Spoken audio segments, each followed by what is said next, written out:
Hello friends, welcome to all about cooking by Bhavna. आज हम बात करेंगे बेकिंग टिप्स की। ये सबको पता होता है कि जब भी हम कुछ बेक करते हैं तो हमारे सारे इंग्रेडिएंट्स प्रॉपर होने चाहिए। हमारा जो ओवन या ओटीजी या माइक्रोवेव जो भी आप यूज़ कर रहे हैं वो हमारा प्रॉपर प्री हीट होना चाहिए। जिस टेम्परेचर पर आपको अपनी डिश बेक करनी है, सपोज़ अगर आपको 180 डिग्री पर अपना केक बेक करना है तो आपको 180 डिग्री पर ही अपना ओटीजी या माइक्रोवेव प्री हीट करना चाहिए।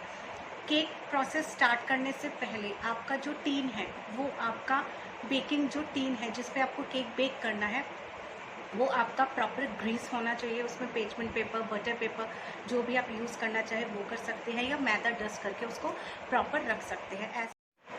ऐसा नहीं कि आपका बैटर एक साइड में रेडी है और दूसरी साइड में उसके बाद आप अपने टीन को जो है ग्रीस कर रहे हैं, वो गलत हो जाता है।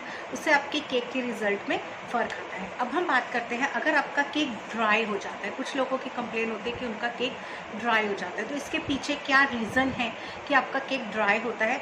हो सकता है कि आपका मैदा, हम जब मेज़र करते हैं हम कहते हैं हमेशा लेवल करके आप अपने मैदा को या बेकिंग पाउडर को, अपने कोको पाउडर को वो सब यूज़ कीजिए, वो ज़्यादा हो जाता है। कई बार हमें मेज़रमेंट में हमारी गलती हो जाती है। अगर आपका फ्लोर ज़्यादा होगा, मैदा ज़्यादा होगी, तो आपका केक ड्राई हो जाएगा।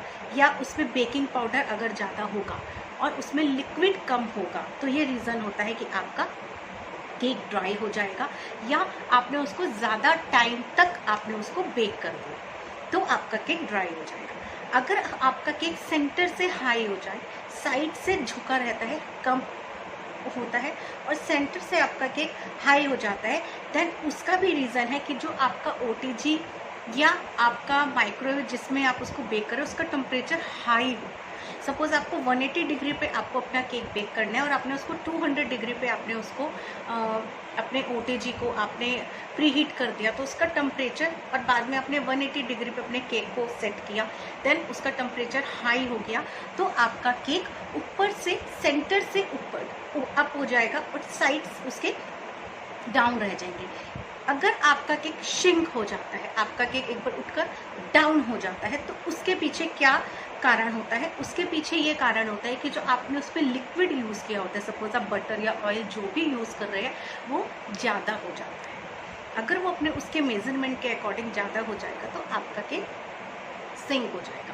आपको सबसे मोस्ट इम्पॉर्टेंट थिंग ये होती है कि जब भी आप बेकिंग कर रहे हैं कोई भी चीज़, मेज़रमेंट बहुत ज़रूरी है कि आपका वो एकदम एक्यूरेट रहे। देन अगर आपका केक हेवी बनता है, स्पॉन्जी नहीं बनता है, हेवीनेस आ जाती है, तो उसका मतलब है कि आपने बटर और शुगर जब हम मिक्स करते हैं वो आपका अच्छे से स्मूथली नहीं मिक्स होता, शुगर मेल्ट नहीं हुई होती बटर में, या वो फ्लफीनेस नहीं आती जब आप बटर और शुगर को मिक्स करते हैं। एक वो बहुत ज़रूरी चीज़ होती है, जब आप बटर और शुगर मिक्स करते हैं प्रॉपरली उसमें फ्लफीनेस आनी चाहिए, एंड जब आप उसमें फ्लोर डालते हैं, मैदा डालते हैं, तो वो भी बहुत अच्छे से मिक्स होनी चाहिए, तभी आपका केक परफेक्ट बनता है।